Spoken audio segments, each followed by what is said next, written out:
فرات، نہر القما، پانی کی مشق، عباس ابن علی، پانی، بچوں کی الاتش کی صدائیں، اور مہر فاطمہ زہرا سلام اللہ علیہا۔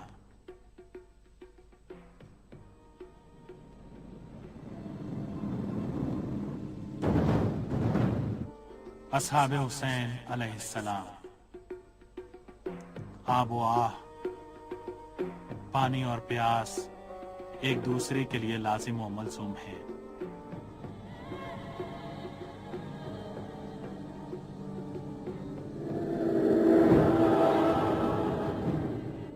حضرت علی اصغر علیہ السلام،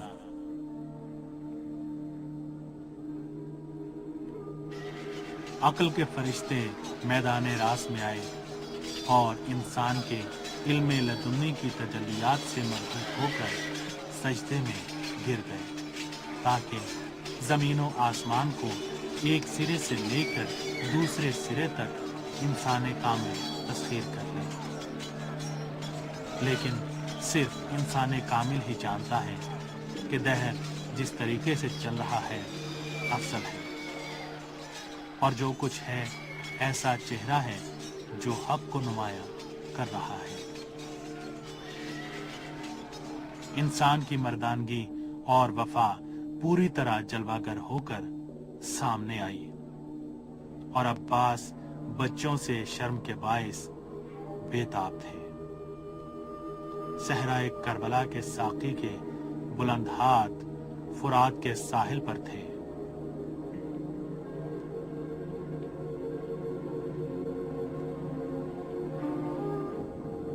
فرات تشنا تھا اور بیابان فرات سے زیادہ تشنا، اور امام ان دونوں سے زیادہ۔ فرات اہل حرم کی مشقوں کا پیاسا، بیابان امام کے خون کا پیاسا، اور امام تشنگی کا سرچشمہ ہے۔ یہ ایسا راز نہیں ہے جس سے ہم جیسے لوگوں کو آگاہ کیا جائے۔ مخلوقات پر امام کی ولایت خدا کی ولایت ہے، اور اگر امام ارادہ فرماتے تو فرات خود اپنے کناروں سے باہر نکل کر آل اللہ کے خیام تک پہنچ جاتا۔ لیکن صرف انسان کامل ہی جانتا ہے کہ دہر جس طریقے سے چل رہا ہے افضل ہے۔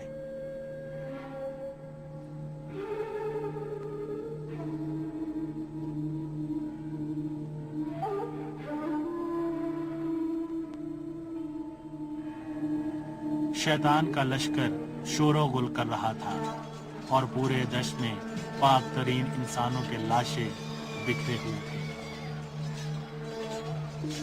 یا للعجب، خیام سے الاتش کی صدائیں بلند ہوئیں۔ ام المصائب زینب کبریٰ نے بیتاب علی اصغر کو امام کی آغوش میں دیا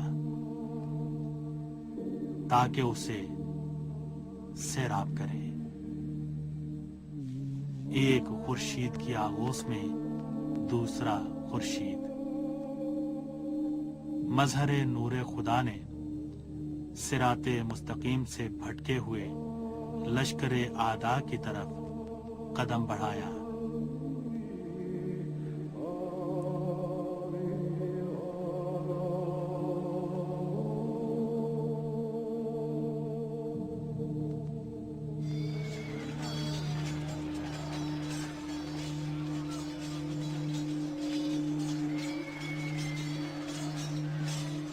یہ حسین ہے جن کے سر پر رسول خدا کا امامہ، جن کے جسم پر ان کی زرہ، اور جن کے دوش پر ان کی ردا ہے۔ اشقیاء گدوں کی طرح شہداء کے لاشوں پر ٹوٹ پڑے تھے۔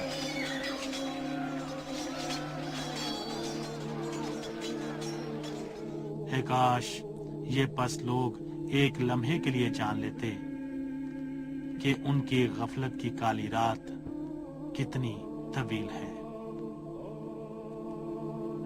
امام کھڑے ہوئے اور ان سے مخاطب ہوتے ہوئے فرمایا، میرے اصحاب اور اولاد میں سے اس بچے کے سوا کوئی باقی نہیں بچا۔ کیا تم نہیں دیکھتے ہو کہ پیاس نے اسے کس قدر بےتاب کر رکھا ہے؟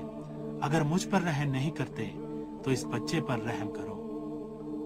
فرات میں طوفان برپا ہوا، زمین پر لرزہ طاری ہو گیا اور سورج کو گرہن لگ گیا۔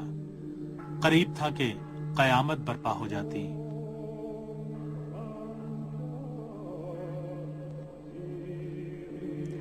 امام کی بات ابھی جاری تھی کہ ہرملہ کی کمان سے تیر نکلا اور علی اصغر کے سوکھے گلے میں پیوست ہو گیا۔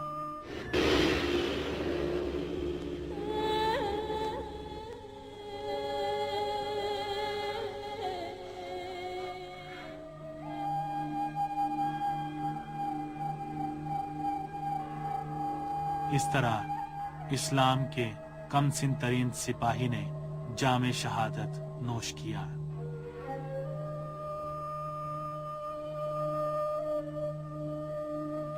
امام نے علی اصغر کے گلے کا خون اپنے ہاتھ میں لیا اور آسمان کی طرف پھینک دیا۔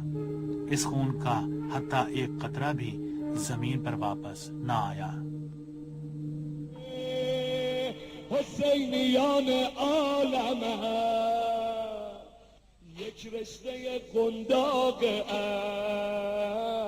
حبل المتین آدم است، دادم به عیسی دم مسیحایی، ز چوب مهدم عصای موسایی، ز چوب مهدم